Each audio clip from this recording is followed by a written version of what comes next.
World's biggest astrology community in Tamil. Online Astro TV, வாழ்வின் வெளிச்சம். Online astro டிவியை கண்டு மகிழுங்கள். அடுத்த பேச்சாளராக ஒவ்வொரு மாதமும் பார்த்தீங்கன்னா நிறைய பேச்சாளர்கள் பேசணும் கூட ஜாதக ஆய்வு அப்படின்றது தொடர்ந்து நம்ம பண்ணிட்டு வந்துட்டு இருக்கோம். அதன் அடிப்படையில் இன்னைக்கு பார்த்தீங்க அப்படின்னா இன்னைக்கு மனிதனுடைய மூல பிரச்சனை ஒன்று திருமணம் ஆனதுக்கப்புறம் குழந்தை இல்லை. இந்த ரெண்டு தான் இன்னைக்கு பிரதானமாக நிற்குது. ஸோ இந்த குழந்தை இல்லாத ஜாதக அமைப்புள்ளவர்களுக்கு அவங்க எந்த மாதிரியான பாதிப்புகள் இருந்தால் முதல்ல இணைக்கக்கூடாதுன்றதை ஒரு ஜோதிடர் முதல் தெரிஞ்சுக்கணும். அதற்கு ஆய்வு ஜாதகங்கள் மூலம் விளக்க வருகிறார் நமது வெப்படையிலிருந்து வருகை தந்துள்ள நமது அண்ணன் உயர்திரு வெப்படை கந்தசாமி ஐயா அவர்கள். ஓம் சுக்லாம் பரதரம் விஷ்ணு சசிவரணம் சதுர்புஜம் பிரசன்னவதனம் தியாதே சர்வ விக்னோபசாந்தையே. அதாவது ஜோதிடம் என்பது பல முறையில் இருக்கு. இந்த பலமுறை ஜோதிடத்துலையும் கூட பட் பார்த்தீங்கன்னா அவங்களுக்கு தெரிஞ்ச மொழியில் போகிறது என்பது சிறப்பு. அது ரொம்ப ரொம்ப சிறப்பாக இருக்கும். அந்த மாதிரியில் அந்த வழியில் போகலாம். அதாவது பார்த்தீங்கன்னா என்னை பெற்றெடுத்த தாய் தந்தை அவர்களுக்கு முதல் வணக்கத்தை தெரிவித்து, எனக்கு ஜோதிடம் கற்றுக் கொடுத்த குருமார்கள் அனைவருக்கும் வணக்கம் தெரிவித்து, நமது இங்கே தர்மசாசா வித்யாலயா மணிகண்டராஜ ஆசிரியர் அவர்களுக்கும் ஒரு வணக்கம். நம்ம பேசிக்கொண்டு இருப்பதை உலகம் பூராவும் பரப்பி நமக்கு ஒரு நல்ல எதிர்காலத்தை வழங்கக்கூடிய முத்துப்பாண்டி அவர்களுக்கும் ஒரு வணக்கத்தை தெரிவித்து, என்னுடைய சிற்று உரையை உங்கள் முன் சொல்கிறேன். இந்த ஜோதிடம் என்பது பார்த்திங்கன்னா நிறையா ஒரு கலையில் போயிட்டுருக்கும். அந்த நிறையா கலை என்பது பார்த்திங்கன்னா ஒருத்தர் கிரகங்கள் இருந்தால் போதும்னு சொல்லுவாங்க, ஒருத்தர் நட்சத்திரங்கள் இருந்தால் போதும்னு சொல்லுவாங்க. இந்த கிரகங்கள் நட்சத்திரங்கள் பார்த்திங்கன்னா பாவகம் காரகம் எல்லாமே தேவைப்படும். எதுவுமே தேவையில்லாத ஒரு சப்ஜெக்டே ஜோதிடத்தில் இல்லை. இப்போ இதுக்கு முன்னாடி நம்ம ஐயா பேசினார், குமாரபாளையம் வாஸ்து ஐயா ஈஸ்வரன் அவர்கள் என்ன சொன்னாருன்னா நவாம்சத்தை பற்றி சூப்பராக எடுப்பார். அப்போது நட்சத்திரங்கள் இல்லாமல், அதாவது பார்த்தீங்கன்னா பாவகம் இல்லாமல் சாரபலன் இல்லாமல் அந்த லைனுக்கு போகவே முடியாது. அப்போ அது தேவைப்பட்டால் பலன் அற்புதமாக எடுக்கிறார். இப்போ எல்லாருமே அந்த மாதிரி சார பலன், நட்சத்திர பலன், பாவக பலன், காரக பலன் அனைத்தையுமே நம்ம கொண்டுகிட்டு வந்து தான் நம்ம ஒரு பலனை கொடுக்க முடியும். அப்படி இல்லைன்னா இருக்காது. ஏன்னு கேட்டிங்கன்னா, நான் பாரம்பரிய முறைப்படி பராசர முறைப்படி இத்தனை ஆண்டுகள் பார்த்தாலும் கூட அதில் எதையுமே நான் தவற விடுறதில்லை, எல்லாத்தையும் கொண்டுக்கிட்டு தான் வரேன். ஆல்ரெடி பார்த்தீங்கன்னா நமக்கு எப்படியும் நான் ஜாதகம் பார்க்கும்போது நமது நண்பர் ஈரோட்டில் இருந்து வருவார் பாலகிருஷ்ணன் சார் அவர்கள். வாரத்தில் ஒரு நாளைக்கு 10 நாளைக்கு ஒரு தடவை என்னை சந்திப்பார். பக்கத்துலேயே உட்கார வச்சு பார்த்துருக்கிற ஜாதகம். பட் அவர் சொல்லுவார், என்னன்னா சொல்கிறீங்க, சொல்லும்போது இவ்வளோ அருமையாக கஸ்டமர் ஆமான்னு சொல்கிறாங்க, மறுபடியும் எனக்கு புரிய மாட்டேங்குதுன்னு சில நேரத்தில் சொல்லுவார். ஆமாங்க, அது நீங்கள் பார்த்துக்கிட்டே இருந்தீங்கன்னா அது உங்களுக்கு நல்லா புரியும், அதோட விட்டடிச்சிடுறீங்க, நீங்கள் ஜாதகம் வாங்கி பார்த்தீங்கன்னா தானே தெரியும் அப்படின்னு நான் சொல்லியிருக்கிறேன். அப்போ என்ன பண்ணுறோம், ஜாதகம் பார்க்கும்போது வர்ற கஸ்டமருக்கு திருப்தியாக சொல்லி விடணும். 10 நிமிஷத்துலையும் சொல்லலாம், 15 நிமிஷத்துலையும் சொல்லலாம், அரை மணி நேரம் சொல்லலாம், 1 மணி நேரம் சொல்லலாம். நம்ம எடுத்துக்கிறத பொறுத்து, நமக்கு புரிகிறத பொறுத்து ஈஸியாக எடுத்துக்கலாம். அப்போ ஜோதிடத்தில் பார்த்தீங்கன்னா ஒவ்வொரு பாவகமும் ஒவ்வொரு கட்டமும் ஒவ்வொரு ஜாதகமும் திருமணம். இன்றைய காலகட்டத்தில் மனிதனுக்கு கல்வி மிக மிக முக்கியம். ஒன்று, கல்வி முடித்த உடனே தொழில் சமாச்சாரம் மிக முக்கியம். தொழில் அடுத்தது திருமணம், திருமணம் முடிஞ்ச உடனே குழந்தை. இந்த 4-5 பாயிண்டில் கம்பல்சரி வேணும். அதாவது ஆயில் பிறந்த உடனே ஆயில், கல்வி, தொழில், திருமணம், குழந்தை, இந்த 5மே மிக மிக முக்கியமான ஒரு பாவகமாக தான் இருக்கும், காரகமாக தான் இருக்கும். இந்த 5 இல்லைன்னா மனிதனுக்கு அங்கே ஏதாவது ஒன்று கம்மியானாலும் ப்ராப்ளம், பிரச்சனை, சிக்கல் எல்லாம் வந்துக்கிட்டு தான் இருக்கும். அதனால் நம்ம இதெல்லாம் இந்த 5 காரகத்தையும் இந்த பாவக பலனையும் தெளிவாக கொடுக்குறதா நம்ம வந்து நம்மளுடைய கருத்துக்கு போகும். அதனால் அந்த மாதிரி கொடுக்கலாம். சரி, இப்போ இன்னைக்கு நான் பேசக்கூடியது என்னன்னு பார்த்தீங்கன்னா, ஒரு ஜாதகம் போட்டிருக்கிறாங்க, போர்டில் போட்டிருக்கேன். இந்த ஜாதகத்துக்கு பலன் எப்படின்னு பாருங்க. கிட்டத்தட்ட அவங்களுக்கு ஒரு கல்யாணம் ஆகி ஒரு 10 ஆண்டுகள் ஆயிடுச்சுங்க.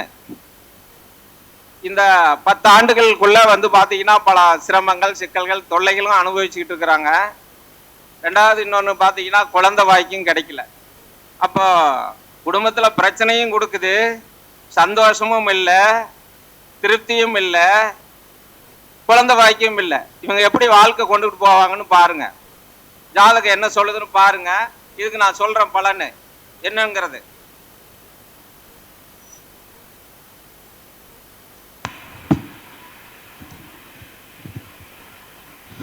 பாருங்க, இந்த ஜாதகத்துல வந்து பாத்தீங்கன்னா, இந்த ஜாதகம் பாத்தீங்கன்னா உங்களுக்கு வந்து 16/6/1992 இந்த 92ல பிறந்திருக்கிறாங்க அப்படின்னு பார்த்தோம்னா, இங்க பாருங்க, இந்த பொண்ணு வந்து பாத்தீங்கன்னா லக்னம் கடக லக்னம். இதே பாத்தீங்கன்னா அதுல எத்தனை நிமிஷம் கொடுத்துருக்குதுங்க, ஒரு 3 நிமிஷம் வித்தியாசத்துல சிம்ம லக்னம் வரும். இந்த சிம்ம லக்னம் போட்டு தான் கொண்டு வந்து ஜாதகம் பார்த்தாங்க. சிம்ம லக்னம் போட்டு தான் ஜாதகம் என்கிட்ட பார்த்தாங்க. நான் வந்து பொருத்தம் பார்க்கும்போதே இந்த பொருத்தம் வராதுங்கய்யா, அவ்வளவு சிறப்பா இல்லைன்னு நான் சொன்னேன். அவங்க என்ன சொன்னாங்க, இந்த பொண்ணு மூல நட்சத்திரத்துல பிறந்திருக்குது, நான் மாப்பிள்ளை தேடி சிரமமா போச்சு, அதனால பார்த்து பண்ணி கொடுத்துறவங்க தான் சரின்னு சொல்றாங்க அப்படிங்கிற மாதிரி சொன்னாரு. அதுக்கு மேல நாம் ஒன்றும் பண்ண முடியாது. பாருங்க, இதுல லக்னம் வந்து நான் ஒரு 3 நிமிஷத்தை இறக்கி போட்டு கடக லக்னம் கொடுத்துருக்கேன். கடக லக்னம் தான் பேசுது, சிம்ம லக்னம் பேசாது. சிம்ம லக்னம் போட்டிருந்தா லக்னத்துல குரு திக்பலன் இருப்பாரு, 7ஆம் இடம் சுத்தமா இருக்கும், புரியுதுங்களா? இதெல்லாம் கொடுக்கும். ஆனா 3 நிமிஷம் வித்தியாசத்துல நீங்க டாக்டர் கிட்ட பிரவேசம் வந்து சிசேரியன் பண்ணால் கூட இந்த 2 நிமிஷம் 3 நிமிஷம் 5 நிமிஷமெல்லாம் வித்தியாசம் வரும். நம்ம சொன்ன டைம் விட நம்ம வந்து இறக்கி தான் போடணுமே தவிர ஏற்றி போடக்கூடாது. ஏன்னா நம்ம அந்த நிமிஷத்துல பார்த்துறோம், புரியுதுங்களா? அதனால இறக்கி போட்டுக்கிறது ஒரு 5 நிமிஷம் வரைக்கும் நம்ம இறக்கி போட்டு பலன் வருதான்னு பார்க்கணும், பேசணும். நேற்றுக்கு கூட ஒருத்தர் வந்து பார்த்தாங்க, மதியானம் ஒரு 2-3 மணி சுமாருக்கு. முதல்ல ஒரு ஜாதகத்தை, பையன் ஜாதகத்தை கொடுத்தாங்க. இதே மாதிரி ஒரு 3 நிமிஷம் வித்தியாசத்தில் எனக்கு லக்னம் மாறிச்சு. முதல்ல அவங்க கொண்டு வந்த ஜாதகத்துக்கு மேஷ லக்னத்துக்கு பலன் சொன்னேன். ரெண்டாவது நான் 3 நிமிஷத்தை இறக்கி போட்டு மீன லக்னத்துக்கு பலன் சொன்னேன். பாருங்கம்மா, இந்த ஜாதகத்துக்கு உங்களுக்கு எது ஒத்து வருதுன்னு பாருங்க. நான் சொன்ன பலன் நீங்க ஒண்ணுமே பேச வேண்டாம், ஆமான்னு சொல்ல வேண்டாம், ஒன்றும் சொல்ல வேண்டாம். நான் சொல்ற பலன் உங்களுக்கு எது சரியா வருதுன்னு பாருங்க. அதுக்கப்புறம் நீங்க இந்த லக்னமானு முடிவு பண்ணிக்காங்கன்னு சொல்லிட்டேன், புரியுதுங்களா? அந்த மாதிரி தான் சொல்லுவேன். இது கூட இவங்க அந்த அம்மாவை மட்டும் சொல்றது இல்லை, டோட்டலாவே நான் ஜாதகம் பார்க்க வந்தா சாருக்கு தெரியும், நான் ஜாதகம் பார்க்குற வரைக்கும் அவங்க குறைக்க ஒருத்தர் பேசவே கூடாது, பேசுறதுக்கு விடவே மாட்டேன், கேள்வியே கேட்கக்கூடாது. சொல்லி முடிச்சுன்னு பாடு வேற என்ன சந்தேகம்னு கேட்டால் மட்டும்தான் அவங்க பதில் சொல்றதுக்கு, அப்புறமேல் நீ என்ன வேணாலும் கேட்கணும். அதாவது வயசு போட்டு திசா புத்தி போட்டு இந்த பையனுக்கு ஆயுள் நல்லா இருக்குதா, உடல் நல்லா இருக்குதா, படிப்பானா படிக்க மாட்டானா, சொந்த வீடு இருக்குமா இருக்காதா, பூர்வ புண்ணியஸ்தான சொத்து இருக்குமா இருக்காதா, கல்யாணம் எப்படி நடக்கும் நடக்காது, குழந்தை எப்படி இருக்கும், தொழில் என்ன பண்ணுவான், இன்னும் திசா புத்தி இப்படி நடக்குதுன்னு சொன்ன பிறகு, இதெல்லாம் முடிச்ச பிறகு வேற என்ன சந்தேகம் அப்படின்னு கேட்ட பிறகுதான் அவங்க வந்து எனக்கு பதில் சொல்லணும். அதுக்கு முன்னாடி உள்ள எல்லாம் பேசக்கூடாது, நீ பேசாம இருங்கன்னு சொல்லிடுவேன். இதெல்லாம் சொல்லி முடிஞ்சிருப்பாட்டு நீங்க யாரும் வேணாலும் கேளுங்க, பக்கத்துல உட்காந்துருக்குறீங்க சேர்த்தி கேட்க சொல்லுவேன். சார் சொல்லுவார், கேட்டிருக்கிறீங்களா, ஏமா நீ சும்மா உட்காந்துருக்க, நீ ஏதோ ஒன்று கேளாமா அப்படின்னு தான் நான் கேள்வி கேட்பேன். அந்த மாதிரி சொல்லுவேன். அப்போ லக்னம் பார்த்தீங்கன்னா உங்களுக்கு கடக லக்னம், ராசி தனுசு ராசி, நட்சத்திரம் பார்த்தீங்கன்னா மூல நட்சத்திரம், புரியுதுங்களா? அப்போ லக்னாதிபதி சந்திரன் போய் 6ஆம் இடத்துல ராகுவோட போயிட்டார். லக்னாதிபதி சந்திரன் 6ஆம் இடத்துல ராகுவோட இருந்துட்டார். இருந்தாலும் பிரகஸ்பதியாகிய குரு பார்த்தார். கடகலக்கணத்துக்கு குரு மிகப்பெரிய யோகாதிபதியாகிறது. தனஸ்தானத்திலிருந்து இந்த குரு இந்த ஸ்தானத்தை பார்த்தாரு. இந்த பொண்ணுக்கு வாக்குஸ்தானம் நல்லா இருக்குது, படிப்பு யோகம் சிறப்பா இருக்குது அப்படின்னு எடுத்துக்கலாம். ஆயுள் நல்லா இருக்குது, படிப்பு இருக்குது எடுத்துக்கலாம். புரியுதுங்களா? ரெண்டாவது, இந்த பொண்ணு ஜாதப்படி 7ஆம் இடத்துல போய் சனி உட்கார்ந்துக்கிட்டாரு. இந்த கடக லக்கணத்துக்கோ சிம்ம லக்கணத்துக்கோ 7ஆம் இடத்துல சனி இருக்கக்கூடாது. இந்த சனி இருந்தாவே அங்க கலஸ்தரஸ்தான பலன் நல்லது செய்யாது, கண்டிப்பா பாதிப்பு கொடுக்கும். இதுக்கு பாடல் இருக்குது. 4, 3, 7 தண்ணில் அயமில்லா சனி நிற்க சாலவே மாடு மக்கள் சம்பத்து நாசமாகும், ஏலவே புதனிக்க இவருக்கு துன்பமில்லை தாளவே பரத்தியத்தான் சத்தியம் சேருவாம் பாரு அப்படின்னு ஒரு பாடல் இருக்குது. புரியுதுங்களா? அப்ப என்ன பண்ணும், முதல்லயே இங்க சரியான ஒரு குற்றம் இருக்குது. 7ல சனி ஆட்சி பெற்றிருக்கிறாரு. சனி ஆட்சி உச்சம் படக்கூடாது. எந்த லக்னமா இருந்தாலும் ஒரு கெட்ட கிரகம் ஆட்சி உச்சம் படக்கூடாது. அப்படிப்பட்டா அது கொஞ்சம் தடைகள் பண்ணும், பிரேக் பண்ணுங்கிறதான் கருத்து. அப்ப 7ஆம் இடம் இவங்களுக்கு வீக்கு. புரியுதுங்களா? அப்போ 7ஆம் இடம் வீக்கு. கலஸ்தர காரகன் சுக்கிரன் எங்க இருக்கிறாருங்க? 12ஆம் இடத்துல கேதுவோட சேர்ந்துட்டார். புரியுங்க?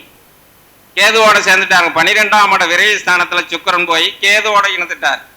அப்போ லக்னப்படி 7ஆம் இடம் கெட்டுது, ராசிப்படி பாத்தீங்கன்னா 7ஆம் இடம் கெட்டுது. காலபுருஷனுக்கு 7 குடையின் சுக்கிரன் கேதோட போய் கெட்டு போச்சு. நீங்க எப்படி வேணாலும் எடுத்துக்காங்க, நீங்க எப்படி வேணாலும் எடுத்துக்காங்க.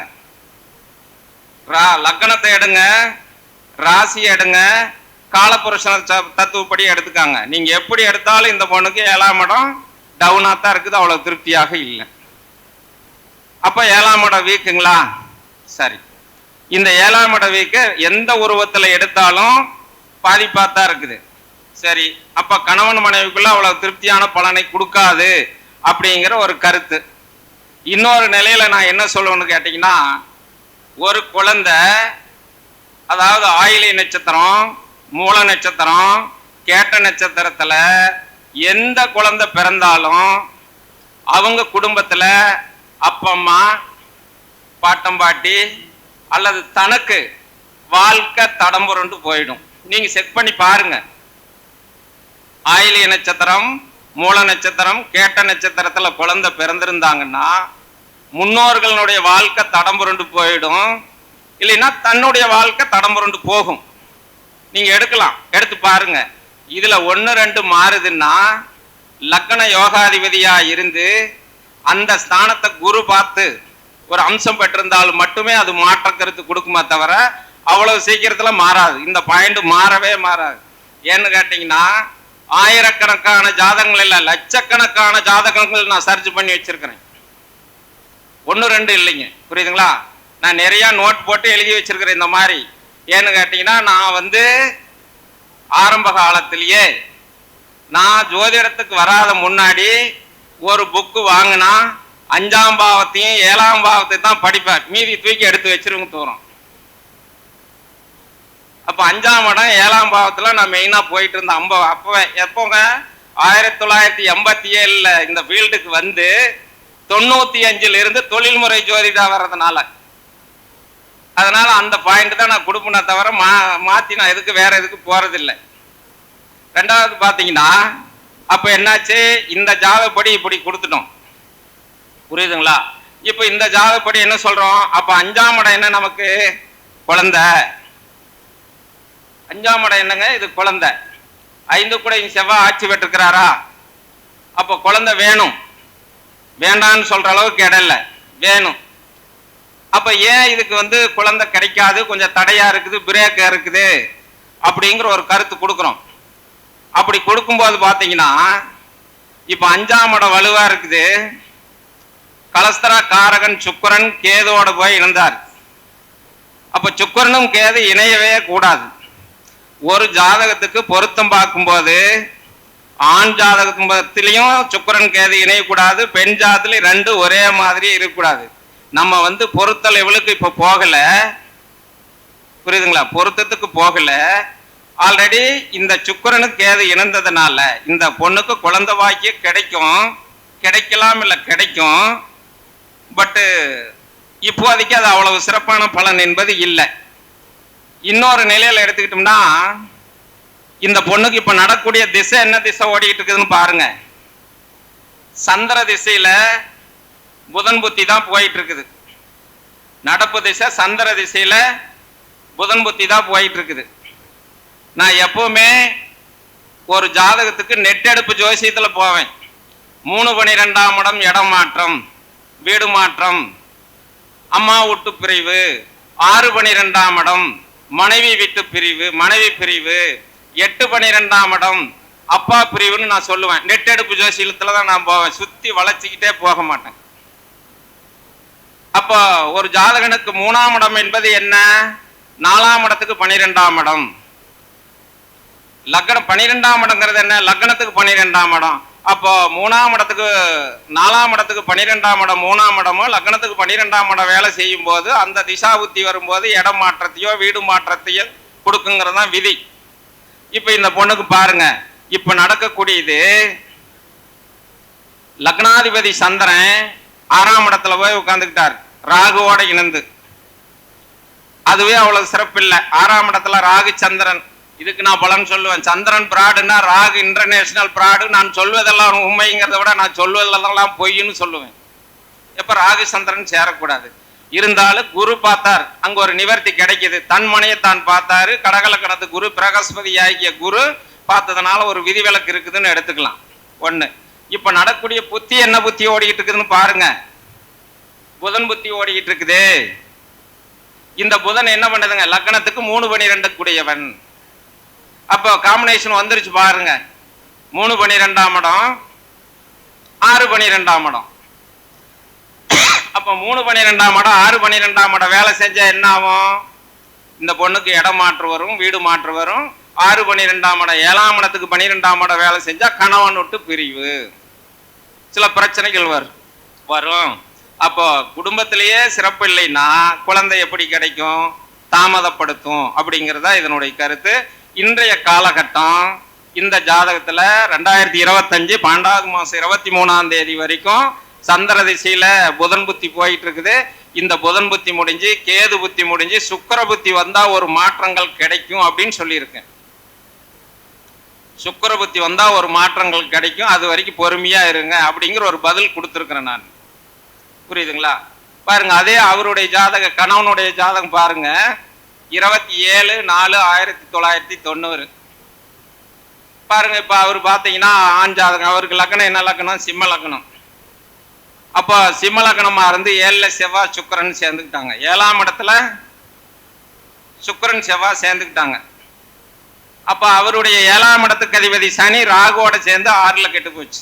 அங்கேயும் 7ஆம் இடம் கெட்டு போச்சுங்களா? அங்கேயும் 7ஆம் இடம் கெட்டு போச்சு. கலஸ்தரக்காரகன் சுக்கிரன் ராகுவோட சேர்ந்தார். அப்ப இந்த இதுக்கு என்ன சொல்லலாம்? இந்த சுக்கிரனும் செவ்வாய்க்கு என்ன சொல்லலாம்?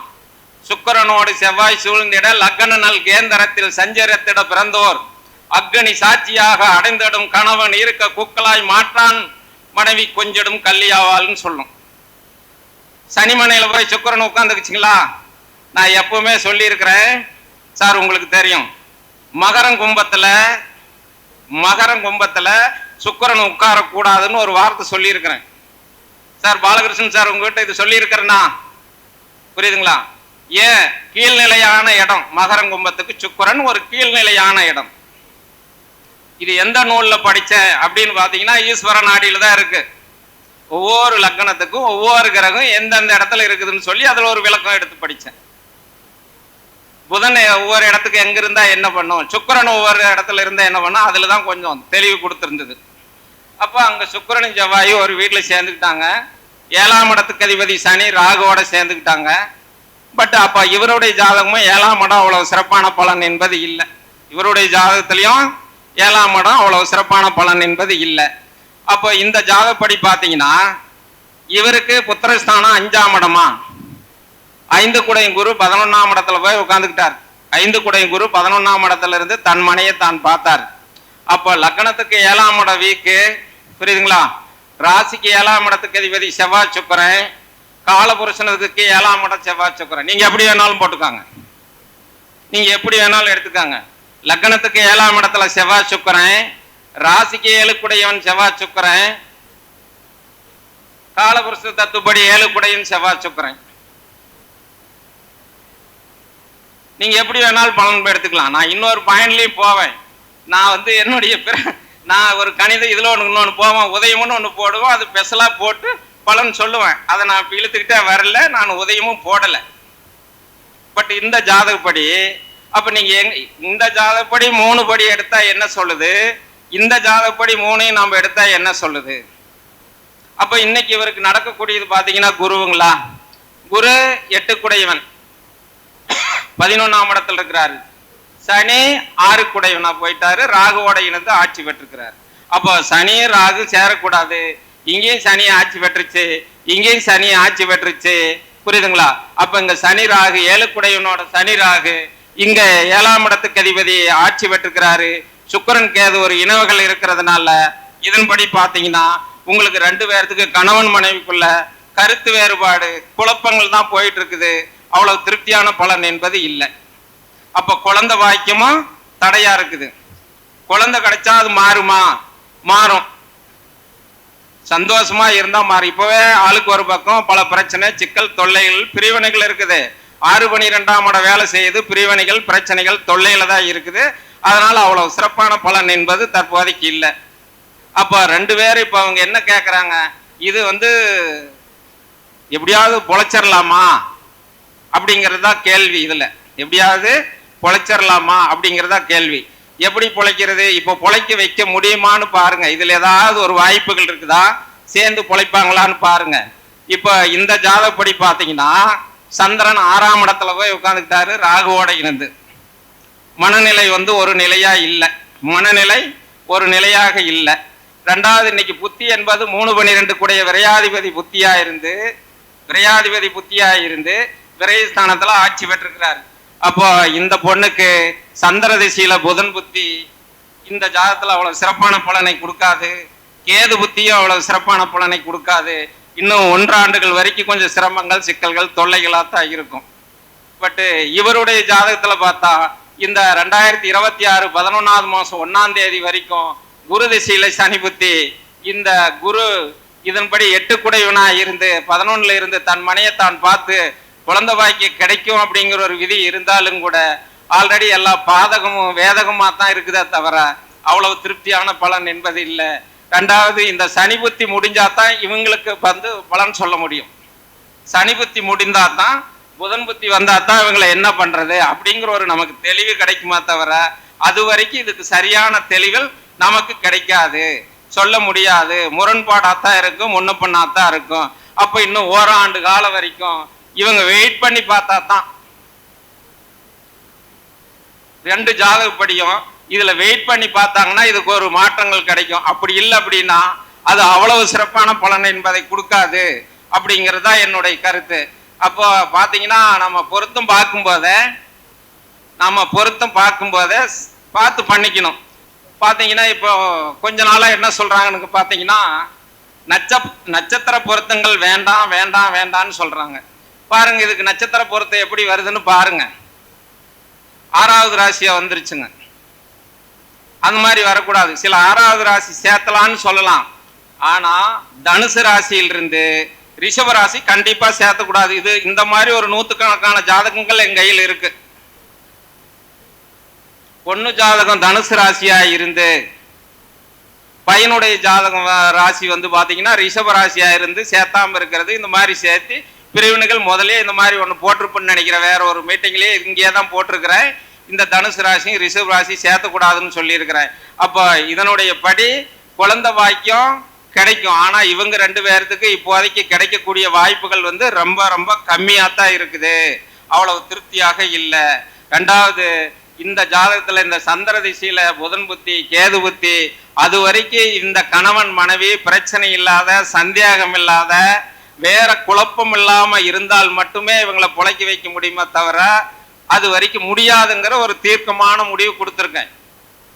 இன்னும் 1 வருஷத்துக்கு பிறகு என்னை வந்து பாருங்க, அது வரைக்கும் அவங்க பிரச்சனை இல்லாம இருக்கணும்.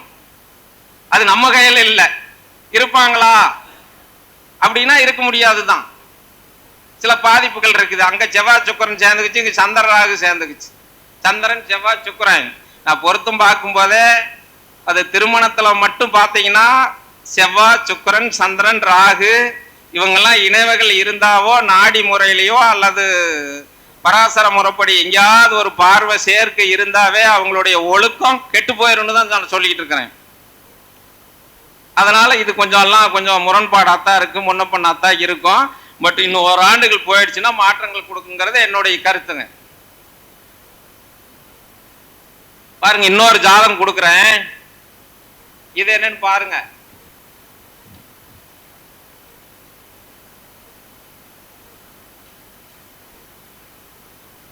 சார் சரிங்களா? சரியா இருக்குதா? மாறுபட்ட கருத்து வருதா?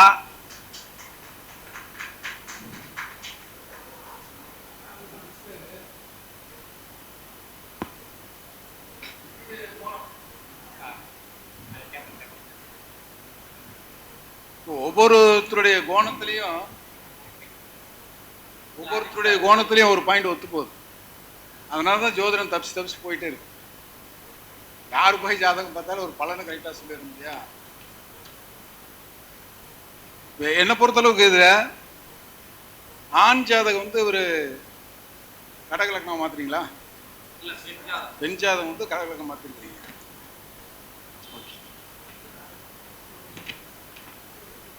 ஆண் ஜாதகத்துல லக்கினம் கேதுசாரம் சரியா? நவாம்சம் ஒரு போடல. லக்கினம் கேதுசாரம், லக்கினாதிபதி கேதுசாரம். லக்கினம் கேதுசாரம், லக்கினாதிபதி கேதுசாரம். லக்கினத்துக்கு 5 குடையவன் புதன்மனை. இந்த அலித்தன்மை வந்து குழந்தை ஆகாது. ஒரே பாயிண்ட் முதல்ல ஏற்கனவே பேசணுதான். பெண் ஜாதகத்தில் எடுத்துட்டீங்கன்னா இப்போ லக்கணத்தை மாற்றி போட்டேங்கிறாரு. லக்கணத்தை மாற்றாமட்டாலும் அதே தான். மாற்றி போட்டால் ஆயில்யம் 4ஆம் பாதம் அங்கே புதன் சாரம். மாற்றாமல் இருந்தால் மகம் 1 அங்கே கேசாரம். அப்படி வந்துடுது. அதே மாதிரி 5 குடையவன் இப்போ இருக்கிற இந்த லக்கணப்படி 5 குடையவன் போட்ட செவ்வாய் அவர் கேசாரம். இதில் பெண் ஜாதகத்தில் செவ்வாய் கேசாரத்தில் இருக்கார். 5 குடையவன் சரியா? 5 குடையவன் கேதுசாரம். இப்போ 2 பேரும் கேதுசாரத்தில் இருக்கக்கூடிய ஒரு ஜாதகத்தை கல்யாணம் பண்ணோம்னா லக்கணம் 5 அல்லது 3 குடையவன். அதாவது நான் என்ன சொல்லுவேன்னா, லக்கணம் என்பது விதை அப்படின்னு வச்சுங்க. சாரி, 3ஆம் இடம் என்பது விதை. என்ன பொறுத்தவரை 3ஆம் இடம் என்பது விதை. 7ஆம் இடம் என்பது நிலம், விதைக்கக்கூடிய இடம். 5ஆம் இடம் என்பது அறுவடை. புத்திரபாக்கியத்துக்கு மட்டும் வீரியம் என்பது 3ஆம் இடம், போகம் என்பது 7ஆம் இடம், புத்திரன் என்பது 5ஆம் இடம். விதை நல்லா இருக்குன்னா 3ஆம் இடம் நல்லா இருக்கணும். விதைக்கக்கூடிய நிலம் நல்லா இருக்குன்னா 7ஆம் இடம் நல்லா இருக்கணும். அறுவடை பண்ற 5ஆம் இடம் நல்லா இருந்தால் தான் குழந்தை கிடைக்கும். அப்போ 3, 5, 7 இந்த 3 பாவங்களும் நல்லா இல்லைன்னா குழந்தை பாக்கியம் இல்லை அப்படிங்கிறது என்னுடைய முடிவு. ரொம்ப நன்றி. இல்ல குரு அது கேட்கணுங்களா? என்ன கேட்டீங்கன்னா, இப்ப நான் வந்து சாரப்பழம் எடுப்புன்னு சொன்னேன், அம்சத்துக்கே போகல. நான் சொன்னது எங்க நான் சொல்லிட்டு வரேன்னு கேட்டீங்கன்னா, ராசி கட்டத்துல 1ல மட்டும்தான் இந்த பலன் கொடுத்துருக்கிறேன். ராசி கட்டத்தை மட்டும்தான் நான் அந்த பலன் கொடுத்தேனே தவிர அம்சத்துக்கே போகல. ஆமாங்க. இப்ப நான் வந்து சாராப்பழி பலன் இருக்குன்னு சொல்லுவேன், சாரத்தை வச்சு பலன் சொல்லுவேன். புரியுதுங்களா? சில பேர் வந்து சாரம் வேலை செய்யாதுன்னு சில ஜோசியர்கள், மிகப்பெரிய ஜோசியர்கள் பலன் சொன்னது கூட நான் ஆப்போசிட்ல சாரம் இல்லாத பலன் இல்லைன்னு நான் வீடியோ போட்டிருக்கிறேன். நட்சத்திரங்கள் சாரம் இல்லாம பலன் சொல்ல முடியாது. உங்களால சொல்ல முடியாது. நீங்க தொழிலை பத்தி சொல்ல முடியும், நான் திருமணத்தை பத்தி சொல்ல முடியும் அப்படின்னு நான் வந்து சவால் விட்டு தான் பேசியிருக்கிறேனே தவிர இல்லை. புரியுதுங்களா? அந்த மாதிரி பேசுவேன். ஏன்னு கேட்டால் சாரங்கள் தேவை. ஆனால் எனக்கு என்ன கிடைக்குது? சாரங்கள் இல்லாம ராசி கட்டத்தை பார்த்தே நான் பலன் சொல்லிடுவேன். அது நமக்கு போதுமானது. எடுத்துக்கிறேங்க. எந்த இடத்துல எனக்கு தேவைப்பட்டதோ அந்த இடத்துல எடுத்துக்கிறோம். புரியுதுங்களா? இப்போ மணி பார்த்தீங்கன்னா 3 ஆயிடுச்சு. 2 மணிக்கு சாப்பிட்டோம், எல்லாருமே சாப்பிட்டோம். இந்த சாப்பிடும்போது யாருக்கு சாப்பாட்டுக்கு புரியுதுங்களா, சாம்பார் தேவையா, புளிக்குழம்பு தேவையா, மோர் தேவையா, ரசம் தேவையா, பொரியல் தேவையா, யாருக்கு எந்த இடத்துல என்ன தேவைப்படுதோ அவங்க எடுத்துக்கலாம். அப்போ கிரகங்கள் ராசி கட்டத்தை வச்சு பலன் நமக்கு கிடைக்குது. கிடைக்காதப்போ சாரத்துக்கு போறோம், அம்சத்துக்கு போறோம், எல்லாத்துக்கும் போறோம், இல்லைன்னு சொல்ல வரல. ஆனா நமக்கு என்ன கிடைக்குதுங்க? ராசிலேயே பலன் கிடைச்சிருது. நாமே அங்க போய் சுத்திக்கிட்டு போகணும். நான் தான் முதல்ல சொல்லிட்டுங்களே. அதாவது இன்னொன்னு என்ன சொல்ல, அசுவினி நட்சத்திரம், திருவாதிர நட்சத்திரம், மக நட்சத்திரம், மூல நட்சத்திரம், சதய நட்சத்திரத்துல சில கிரகங்கள் அமர்ந்திருந்தால் அந்த காரக பலன், அந்த பாவக பலன் பாதிப்பு செய்யுது. உண்மை. புரியுதுங்களா? பலன் கொடுக்கறது இல்லை. பார்த்துட்டோம். எந்த கிரகம் உட்கார்ந்து இருக்குதா அதை பாதிப்பு கொடுக்குது, எந்த காரகம் உட்கார்ந்து இருக்குதா அது செயல்படுறது இல்லை. அதனால ப்ராப்ளம், பிரச்சனை, சிக்கல், தொல்லை நிறைய கொடுத்துக்கிட்டு இருக்குது, நிறைய பார்த்துக்கிட்டு இருக்கிறோம். புரியுதுங்களா? அப்போ நாம எந்த இடத்துல எது தேவைப்படுதோ அந்த மாதிரி எடுத்துக்கிறோம். பட் அந்த மாதிரி நாம பலன் கொடுக்கும்போது பார்த்தீங்கன்னா உங்களுக்கு ஐயா சொன்ன மாதிரி மக நட்சத்திரம் பார்த்தீங்கன்னா, நான் சொல்லும் போதே சொன்ன மூல நட்சத்திரத்தில் பிறந்திருக்குது. லக்னம் பார்த்தீங்கன்னா கேதுனுடைய சாரமாக இருக்கும். அங்கே பார்த்தீங்கன்னா அங்கே திருவாதிர நட்சத்திரத்தில் சாரத்தில் இருக்கும். அப்போ அங்கெல்லாம் விழுந்துருச்சுன்னு அர்த்தம். நம்ம அங்கெல்லாம் போக வேண்டியதில்லை. பட் இங்கேயே நமக்கு கிடைச்சிருது. இப்படியே பலன் சொல்லிடுறோம். இந்த மாதிரி பலன் சொல்லும்போது நாம் ஜோதிடர்களாகிய நாம் வர்ற பெற்றோர்கள்கிட்ட நம்ம எடுத்து சொல்லணும். அது அவங்க எடுத்துக்கிறது எடுத்துக்காம இருக்கிறது அவங்களுடைய விருப்பம். ஆனா நாம் என்ன பண்ணணும்? தெளிவு பண்ணி கொடுத்துடணும். பொருத்தங்கள் தெளிவு பண்ணி கொடுத்துடணும். அப்படி இல்லைன்னா பல பிரச்சனைகள், சிக்கல், தொல்லையெல்லாம் வரும். நம்ம சொல்லி கேட்கலைன்னா அனுபவிக்கிறத அவங்க முன்ன பண்ண போறாங்க, அதை பத்தி நமக்கு கவலை இல்லை. ஆனா நமக்கு தெரிஞ்சுதான் நம்ம அவங்ககிட்ட சொல்றது நம்ம வேலை. அதான் நம்ம கரெக்டான ஒரு ரூட். பொருத்தங்கள் என்பது மிக மிக மிக முக்கியம். இன்றைய காலகட்டத்தில் கலாச்சார முறைப்படி ஒரு 30 ஆண்டுகளுக்கு முதல்ல, 50 ஆண்டுகளுக்கு முதல்ல அதான் அப்பா அம்மாவே பார்த்து கல்யாணம் பண்ணி வச்சா கூட போதும், பொழைச்சிக்குவாங்க. பெண் பார்த்து அவங்க விருப்பப்படி கல்யாணம் பண்ணி வச்சா போதும், பொழைச்சிக்குவாங்க. இன்னைக்கு கலாச்சாரம் மாறிடுச்சு. ஏன் மாறிச்சுன்னு கேட்டிங்கன்னா, பெண்களுக்கு சம உரிமை கொடுத்ததை விட கல்வி அறிவு அதிகமாகிடுச்சு, வேலைப்பாடு ஜாஸ்தி ஆகி போச்சு. புரியுங்களா? ஆண்களை விட பெண்கள் வேலை வாய்ப்பு, வருமானம் அதிகமாக போயிடுச்சு. பட் ஒத்து வந்தா பார்க்கலாம். எஸ்ஆர்னோ என்னுடைய கட்பாட்டில் இருக்கிற மாதிரி இருந்தா இரு, இல்லைன்னா நீ போயிட்டாரு. படிப்பு இருக்குது, வேலை இருக்குது, வருமானம் வருது. அப்ப என்ன பண்ணணும்? அந்த 50 ஆண்டுகளுக்கு முதல்ல பார்த்த மாதிரி இன்னைக்கு பொருத்தம் பார்த்தோம்னா அது ஒத்து போகாது. இதே நான் சொல்றேங்க. இப்போ ஒரு 30 வருஷத்துக்கு முதல்ல, 25 வருஷத்துக்கு முதல்ல நிறைய பொம்பளைங்க எங்கிட்ட சொல்லியிருக்கிறாங்க. என்ன சொல்லியிருக்கிறாங்க, அழுதுருக்கிறாங்கன்னு பார்த்தீங்கன்னா, ஐயா இந்த மாதிரி எங்கள் வீட்டுக்காரரு வேலைக்கு சரியா போக மாட்டேங்கிறாரு, பணம் சரியா கொடுக்க மாட்டேங்கிறாரு, குடும்பத்தை வச்சுக்கிட்டு பல சிரமத்தில் இருக்கிறேன், எப்படி இருக்குதுன்னு பாருன்னு சொல்லி கண்ணீர் விட்டு அழுதாங்க. ஆனா இப்போ இன்னைக்கு என்ன சொல்றாங்கன்னா, ஆம்பளைங்க ஜென்ஸ் இந்த மாதிரி குடும்பத்துல பிரச்சனை வருது, சிக்கல் வருது அப்படின்னு ரத்த கண்ணீர் விட்டு அழுகுறாங்க. எப்படி அழுகுறாங்க? பெண்கள் கண்ணீர் விட்டு அழுதாங்க, புரியுதுங்களா? இன்னைக்கு ஆண்கள் ரத்த கண்ணீர் விட்டு அழுகுறாங்க. வித்தியாசம் பாருங்க எப்படி மாறி போயிடுச்சுன்னு. இப்படி போயிட்டு இருக்குது.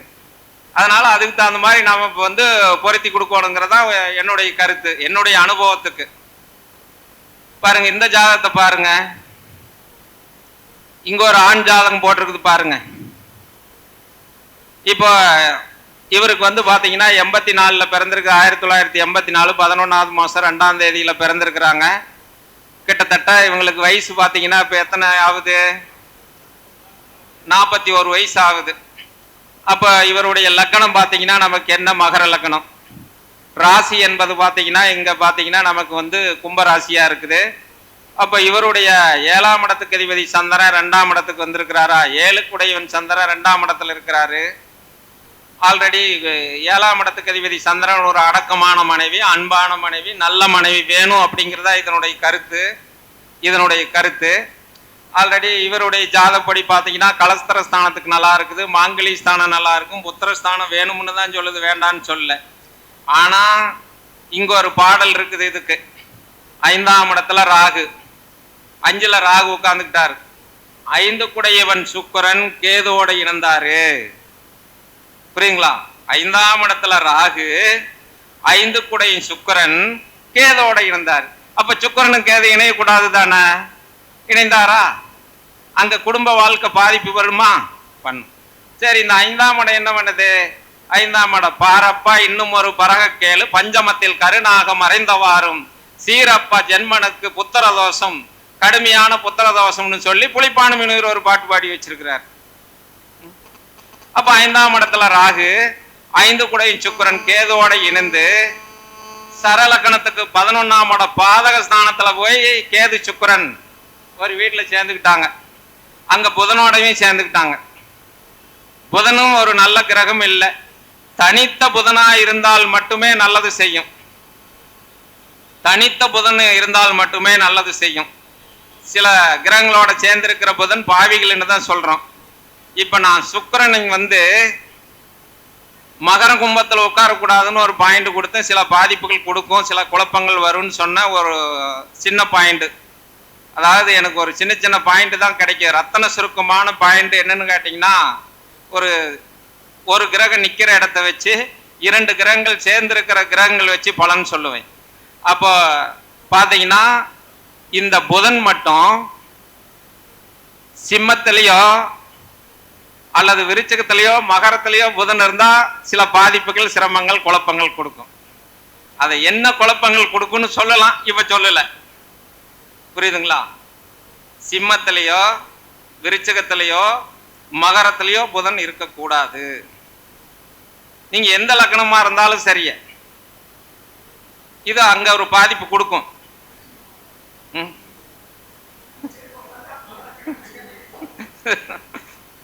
புரியுதுங்களா? அப்ப இவருடைய ஜாதத்துல கேது சுக்கிரன் சேர்ந்துக்கிட்டாங்க. 5ஆம் இடம் வந்து அவ்வளவு சிறப்பான பலன் இல்லை, குழந்தை வாக்கிய கம்மின்னு சொல்லிடுச்சு. இங்க பாத்தீங்கன்னா சரலக்கணத்துக்கு பாதக ஸ்தானத்துல போய் உட்கார்ந்துக்கிட்டாரு. இங்க இந்த 2 கிரகத்துக்கு ஒரு பலன் இருக்குது. புரியுதுங்களா? இந்த 2 கிரகத்துக்கு ஒரு பலன் இருக்குது. யாரு சொன்னாலும் கேட்க மாட்டார். யாரு சொன்னாலும் கேட்க மாட்டார். இந்த 2 கிரகத்துக்கு ஒரு பலன் சொல்லலாம், இந்த 2 கிரகத்துக்கு ஒரு பலன் சொல்லலாம். புரியுதுங்களா? 2 கிரகங்கள் சேர்ந்திருக்கிற இடம் ஒவ்வொரு ஸ்தானத்துக்கும் இதுக்கு பேரு நெட்டெடுப்பு ஜோசியம். சொன்னா ஆமான்னு சொல்லுவாங்க, ஆமான்னு சொல்லுவாங்க, சொல்லலாம் இல்லை சொல்லுவாங்க. இப்படித்தான் போகும். சரி, அப்ப இவருக்கு என்ன பண்ணுச்சு? 5ஆம் இடத்துல ராகு உட்காந்துக்குச்சு, குழந்தை பாக்கியம் கம்மின்னு சொல்லிட்டுமா? சரி, இந்த ஜாதகத்துல பாருங்க, இந்த பொண்ணு ஜாதகம் என்னாச்சு? 92ல பிறந்திருக்குதுங்களா சார்? 92ல பிறந்தா இன்னைக்கு என்ன 33 வயசு முடிஞ்சிருச்சு. 34வது வயசு ஓடிக்கிட்டு இருக்குதா?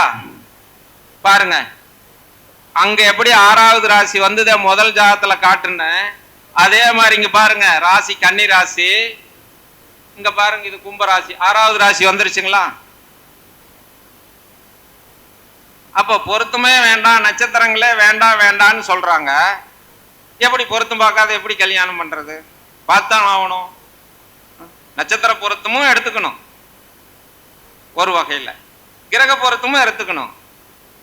இது இல்லாத அது இல்லை, இது இல்லாத சார். இப்ப டீ குடிக்கிறீங்க, இந்த டீக்கு என்ன பால், சர்க்கரை, டீ தூள் எல்லாம் போட்டா தான் குடிக்கிறீங்க. போடாம எப்படி கொடுத்துருவீங்க? சரி, பாலை மட்டும் கொடுத்தா எப்படி குடிச்சிருவீங்க? சர்க்கரை இல்லாம கொடுக்கலாமா? அப்ப தூளை மட்டும் போட்டு கொடுத்தா குடிச்சிடலாமா? டேஸ்டா இருக்குமா? ருசி பேசுமா? பேசாது இல்லைங்களா?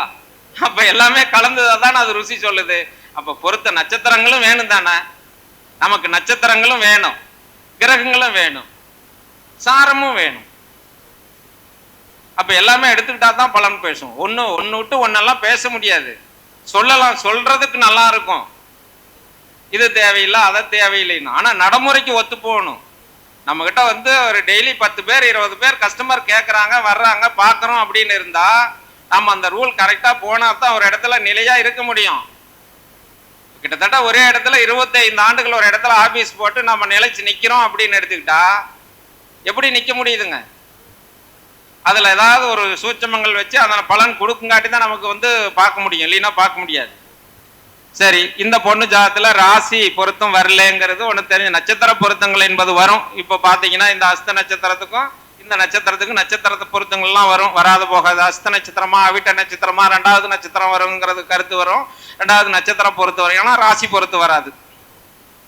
சரி, இந்த பொண்ணுடைய லக்னம் பாருங்க. லக்னம் துலா லக்னமா? லக்னாதிபதி சுக்கிரன் கேதோட சேர்ந்துக்கிட்டாங்களா? இங்க பாருங்க, இந்த லக்னத்துக்கு 5 குடையும் சுக்கிரன் கேதோட சேர்ந்துக்கிட்டாங்களா? அப்ப 2 பேர்த்துக்கும் கலஸ்தர காரகன் சுக்கிரன், காமத்தை உண்டு பண்ணக்கூடிய சுக்கிரன், விந்து உற்பத்தி பண்ணக்கூடிய சுக்கிரனோட கேது சேர்ந்துக்கிட்டாங்களா?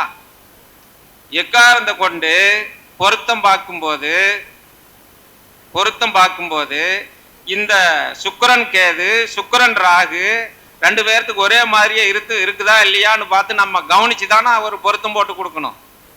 ஏன்னு கேட்டீங்கன்னா, இந்த சுக்கிரன் வந்து விதை கொடுக்குற ஒரு ஐயா சொன்ன மாதிரி விதை வந்து சுக்கிரன் தான். நீங்க 12 ராசிக்கும் 12 லக்னத்துக்கும் எல்லா லக்னத்துக்கும் இந்த சுக்கிரன் மட்டும் அங்க ஆட்சி உச்சத்துல தான் இருப்பாரா தவிர அங்க எந்த இதுக்கு மாறவே மாறாது. நீங்க 12 லக்னத்துக்கு எடுத்துக்காங்க. மேச லக்னத்துக்கு எடுத்துக்கிட்டா 7ஆம் இடத்துல சுக்கிரன் ஆட்சியா இருப்பார்.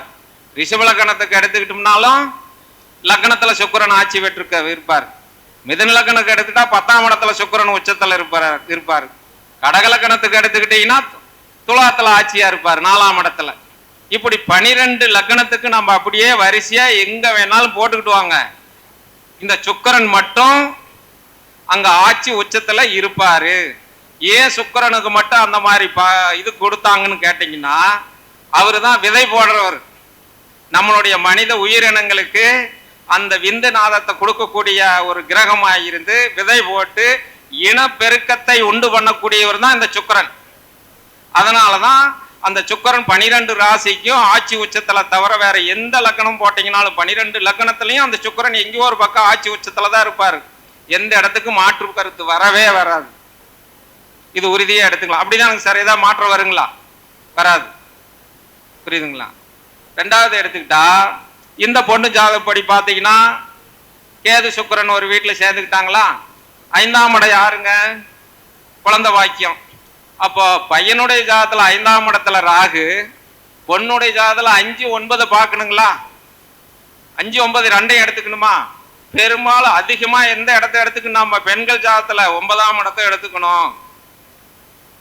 அப்போ இங்க 5ஆம் இடம் வீக்கு, இங்க பாத்தீங்கன்னா 9ஆம் இடம் வீக்கு. புரியுதுங்களா? அப்ப இவங்களுடைய குடும்பத்திலையும் கணவன் மனைவிக்குள்ள குழந்தை இல்லைங்கிற ஒரு பாதிப்புல பல குழப்பங்கள், பல பிரச்சனைகள், சிக்கல்கள், வாழலாமா வாழ வேண்டாமாங்கிற ஒரு காலகட்டத்துல தான் இன்னைக்கு போயிட்டு இருக்குது. இந்த பொண்ணோட அப்பா அம்மா என்ன சொல்றாங்க? என்னமா 10 வருஷம் 5 வருஷம் ஆயிப்போச்சு, இவ்வளவு நாள் ஆயிப்போச்சு, இன்னும் குழந்தை இல்லை, ஒண்ணும் இல்லை, இப்படியே அங்க இருந்து என்ன சாதிக்க போற, நீ வந்துரு, வேற அது வயசு ஆகிட்டே இருக்குது, மாற்று வழி ஏதாவது ஒண்ணு பண்ணிக்கலாம் அப்படின்னு சொல்றாங்க. அது சாத்தியப்படுமா அப்படின்னு நான் வந்து என்ன சொல்லியிருக்கிறேன், இருமா திசா காலங்களெல்லாம் போட்டு சில கோயில் குளத்துக்கெல்லாம் போங்க, ஏதாவது ஒரு மாற்றங்கள் கிடைக்கும் அப்படின்னு சொல்லியிருக்கிறேன். புரியுங்களா? இந்த மாதிரி இங்க 5 குடையின் சனி தன்மனைக்கு தான் 12ஆம் இடத்துல மறைந்து, இங்க இந்த ஜாதப்படி 7ஆம் இடத்துல செவ்வாயும் 9ஆம் இடத்துல சுக்கிரன் சூரியன் கேது ஒரு வீட்டுல சேர்ந்திருக்கிறது பொருத்தமும் கம்மியா வந்து இன்னைக்கு நடக்கூடிய திசை இங்க பாருங்க. இவருக்கு என்ன திசை ஓடுதுங்க? நடப்பு திசை ராகு திசையில சந்திர புத்தி. சார், ராகு திசையில சந்திர புத்தி. ராகு எங்க இருக்கிறார்? 3ஆம் இடத்துல இருக்கிறாருங்களா? சந்திரன் 12ஆம் இடத்துல இருக்கிறாங்களா? அப்ப 3-12ஆம் இடம் வேலை செய்தா இடமாற்றம் வருமா, வீடு மாற்றம் வருமா, வெளியூர் பிரயாணம் வரணுமா? இந்த நட்சத்திரங்களுக்கு போனா தான் நம்மளுக்கு வந்து 6ஆம் இடத்தினுடைய கனெக்ஷன் வருதான்னு பார்த்தோம்னா 6-12ஆம் இடம் வேலை செஞ்சதுன்னா கண்டிப்பா பிரிவினை வரும்னு சொல்லலாம். ஆனா பிரிவினை வரல. 6-12 கூடிய கனெக்ஷன் வரல, ஆனா குழந்தை இல்லை. அப்போ இந்த ஜாதத்துல ராகு திசையில சந்திர புத்தி, இந்த திசா புத்தி இவருக்கு 2026 ஜனவரி வரைக்கும் அவ்வளவு சிறப்பாக இல்லை.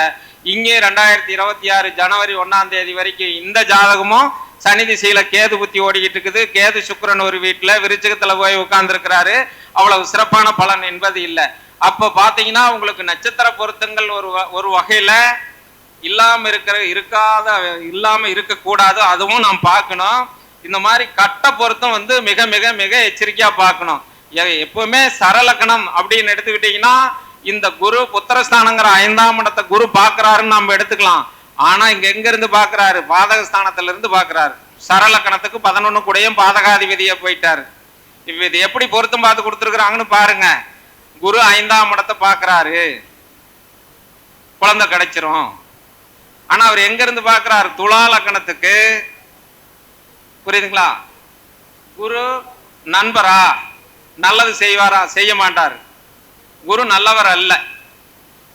துலா லக்கணத்துக்கு பாவி ஆகிய குரு சரலக்கணத்துக்கு 11 கூடயும் பாதகஸ்தானத்துல உட்கார்ந்துருந்து இங்க பாக்குறாரு. அப்போ குழந்தை ஸ்தானத்தை தடைப்படுத்தும். 2வது இங்கேயும் சுக்கிரன் கேது, இங்கேயும் சுக்கிரன் கேது. 2 ஜாதகத்திலையும் நாம பொருத்தம் பார்க்கும்போது இந்த சுக்கிரன் கேது மட்டும் இணைச்சு போட்டோம்னா கண்டிப்பாக குழந்தை ஸ்தானத்தை தடைப்படுத்தும்.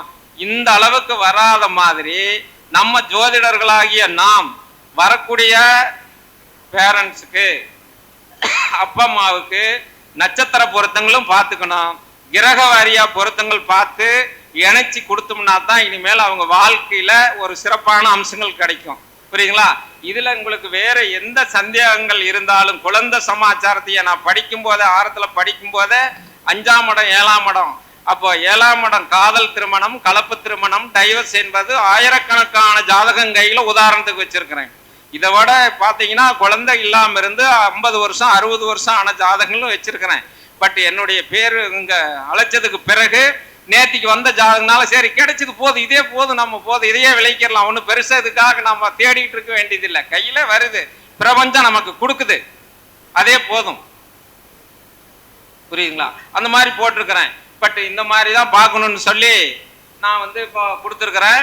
பட் அடுத்த மாதம் வந்து இன்னும் வேற டைட்டில், இதில் வேற எந்த சந்தேகம் இருந்தாலும் என்ன கேட்கலாம். ஃபோன் பண்ணி கேட்டாலும் பதில் சொல்லுவேன். குழந்தை வாய்க்கு எப்படி, பொருத்தம் பார்க்கறது எப்படி, என்ன சமாச்சாரங்கள் கேட்டாலும் பதில் சொல்வேன். ஒன்றும் பிரச்சனை இல்லை. ஆனால் பகல் நேரத்தில் கொஞ்சம் பிஸியாக இருப்பேன். சாயங்கால நேரத்தில் தான் உங்களுக்கு சரியான நான் பதில் கொடுக்க முடியும். அப்படிதான் கொடுக்க முடியும். சொல்லுங்க. சாயங்காலம் ஃப்ரீயா தானே இருப்போம். எப்படியும் 5 மணிக்கு மேல ஃப்ரீ ஆயிரும் இல்லைங்களா? மணி 10 மணி வரைக்கும் கூட போன் பண்ணி கேட்கலாம். ஒன்றும் பிரச்சனை இல்லை. தூங்குற வரைக்கும் கேட்டாலும் பதில் சொல்றதுக்கு தயார் நிலையில் இருக்கிறோம். சொல்லுவோம், ஒன்றும் பிரச்சனை இல்லை. அதெல்லாம் ஒன்றும் பிரச்சனை இல்லை. 2 ஜாதகம் இப்போ விளக்கு கொடுத்துருக்குற இன்னைக்கு பார்க்கலாங்க. அடுத்த மாசம் வேற டைட்டில் ஏதாவது கொடுக்குற சார் சொன்னாரு. பார்த்தீங்கன்னா நான் வந்து 2-3 மாதங்களாவே திருநங்கல் ஜாதகம் ஒரு 4-5 ஜாதகம் வச்சிருக்கிறேன். அதை கூட கொடுக்க சொல்லி கேட்டுக்கிட்டு தான் இருக்கிறாங்க. இருந்தாலும் வந்து குழந்தை வாய்க்கும் இப்போ கிட்டத்தட்ட ஒரு 4-5 வீடியோ வந்து இந்த மீட்டிங்ல வந்து காதல் திருமணமும் கலப்பு திருமணமும் தான் கொடுத்துக்கிட்டு இருந்தேன். இப்போ குழந்தை சப்ஜெக்டுக்கு வந்திருக்கிறேன். இதை இன்னும் குழந்தை இப்படி இருந்தா கிடைக்காது, இப்படி இருந்தா கிடைக்குங்கிற ஒரு 2-3 கருத்தரங்கத்துல கொடுத்துட்டு அப்புறமேல அதுக்கு போகலாம், ஒவ்வொன்றா கொண்டுட்டு போகலாம் அப்படிங்கிற மாதிரி மெத்தேடில் இருக்கிறேன். பார்த்தீங்கன்னா இப்போ இதோட நான் முடிச்சுக்கிறேன். இப்போ பார்த்தீங்கன்னா நமக்கு இந்த 46வது கருத்தரங்கத்துக்கு தர்மசாஸ்தா வித்யாலயா மணிகண்டராஜ் அவர்களுக்கும் இங்கே அமர்ந்திருக்கும் ஜோதிட வித்வான் அவர்களுக்கும் இங்கே பார்த்து கொண்டிருக்கிற பொதுமக்கள் ஜோதிட பிரமாக்கள் அனைவருக்கும் நன்றி சொல்லி, நம்மளுடைய இதை பூரா ஒளிபரப்பக்கூடிய முத்துப்பாண்டி ஐயா அவர்களுக்கும் நன்றி சொல்லி விடைபெறுகிறேன். நன்றி, வணக்கம். என்னுடைய போன் நம்பர் 944 34 0 84 59 94 43 40 84 59.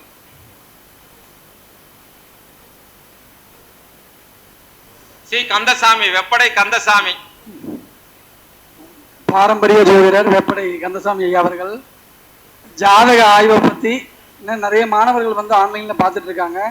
ஸோ ஆய்வுகள் எப்படி எடுக்கிறது, எந்த மாதிரி அமைப்பு இருந்ததுன்னா பாதிப்புகள் இருக்கும், எதை நுணுக்கமாக பார்க்கணுன்ற விஷயங்களை ஒவ்வொரு மாதமும் வந்து 2 ஜாதகங்களை போட்டு பண்ணிட்டு இருக்கிறாரு.